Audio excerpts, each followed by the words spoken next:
I hate bleeding brakes. I can't tell you how much I hate bleeding brakes.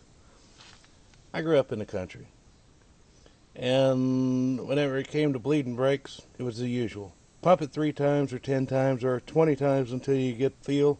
And then, if you're lucky, you've got somebody underneath the truck with a wrench to turn it and let it bleed and spit out a little bit of fluid. So you finally got brake pressure.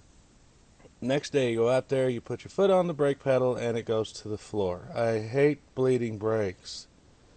I'm always trying to find some way to get around the problem. And I've kind of been running behind. I didn't have great brakes on there. That's got to have brake work on it.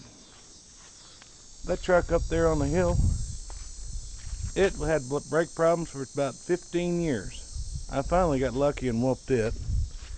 And I got an old Willis down there in through the trees with a hydraulic brake system on there, and I hate bleeding brakes. I can't tell you. Have I mentioned how much I hate bleeding brakes? Okay, well, guess what? Just tried something I really dig. On this car here, one of the reasons why I didn't drive it at Ardmore was because I hadn't had the brakes bled. And I've been kind of wondering about a reverse brake bleeder system. Instead of trying to send it all the way down through here, down the line to there, I've always wanted to push the fluid back up through the line uphill and send the bubbles back up, the air bubbles back up into there.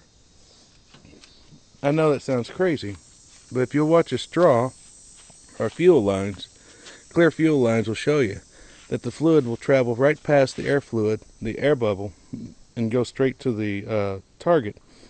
So there's no real guarantee that you're bleeding the air out of the brake lines. It's a great idea. And if you get lucky and it works, then it's the way to do it. And if you mess up and you don't get it done, well, then you didn't try hard enough. Well, that's bull.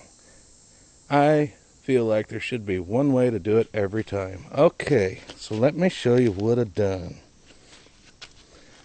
I checked into my Speedway Motors, and they have got what's called a brake and clutch bleeder. Okay, everybody's got one on the market, but here's the neat one. This is called reverse fluid injection. Yes, it works, but it's not just reverse fluid. You got several different ways. You can do it the old-fashioned way. You can do it the old-fashioned way. This is the instructions here. There's quite a different options actually, and a bunch of different adapters. I didn't care about any of that. I cared about reverse bleeding. But there's several different kinds of ways that you can do this, and this even works on regular street vehicles as well. But on the simple reverse bleeder thing, here's what you get. And I don't do this for money. I don't do this. This is so that you'll know. I'm trying to help. Here's what you get. You have to get the big tall bottle of brake fluid. But if you look there, there's an adapter. It's got ridges on it, and it catches on the inside of that bottle, and it holds that hose on there. Hose winds around, and that leads you to this little vacuum gun, and it pulls right out there, pushes it right through there. And you'll want to work slow, and you want to make sure that all these connections are tight. You want to make sure that bottle's full, but make sure this right here is tight too. This slips up in there like an airline fitting, and then you have to tighten it down. There's a little brass piece in there. There's a little brass piece right here inside that clamps it.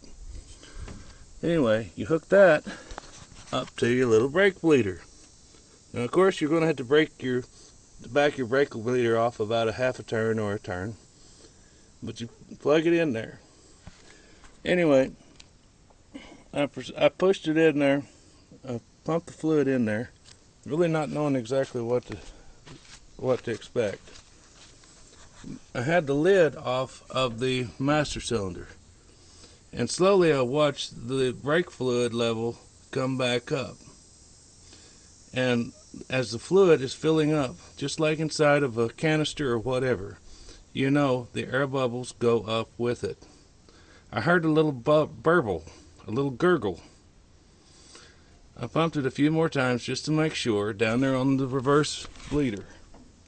And then I tightened everything up, popped my lid back on, just to keep the crap out of there. And guess what? I got brakes. That one little annoying air bubble that gets stuck in the airline somewhere that you can't get rid of. This is one way to look at it. There's one way to deal with it. I don't have the model number on it, but it's from Phoenix Systems. It's called, and if you look right here, brakebleeder.com. This one right here, I don't know, it's got a lot of hype that comes with it, like buy the secret weapon used by the pros. Well, I know one thing, this thing works. It also comes with a DVD. This will show you how to work it every time. Yeah, I know it's got that guy from TNN on there. I don't ordinarily just believe everything I hear, but this one right here, this works. This works really good. It'll be brakebleeder.com if you want to go check their stuff out. I probably will. Anyway, it's called the Reverse Bleeder System. And there's the number on there. I think that's the number that they go by if you were to get it from Speedway Motors. Speedway Motors. Speedy Bill. And it's out of New Zealand. Excellent product.